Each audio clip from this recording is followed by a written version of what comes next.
ఉంటే వీళ్ళతో చేయగలపచ్చు. Is there anybody? No one. Okay, ధన్యవాదాలు. వాళ్ళు కంటిన్యూ చేస్తారు.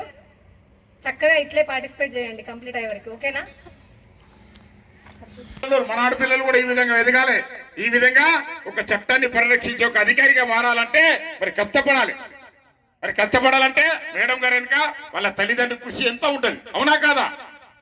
కాబట్టి మీరందరూ కూడా మీ పిల్లల్ని చక్కగా చదివించాలి. చదువులో మాత్రం ఎలాంటి అశ్రద్ధ చేయొద్దు.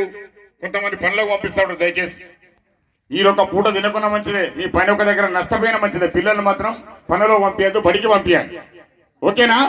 పంపిస్తా అని చెప్తారా? ఒకసారి అందరి పిల్లల్ని చెప్పాలి. పంపిస్తారా?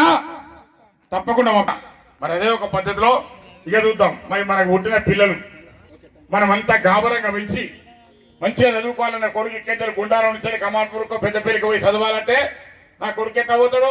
బస్సులో పోతాడు. సరే బస్సులో పోతాడు అంటున్నారు. ఒక్కరోజు పోతాడు, 2 రోజులు పోతాడు, 3 రోజులు నాన్న బస్సులో పోతాడు. నా విషయం అనిపిస్తుంది. ఆయన కూడా వెనుకానికి చేయకుండా ఆ కొడుకు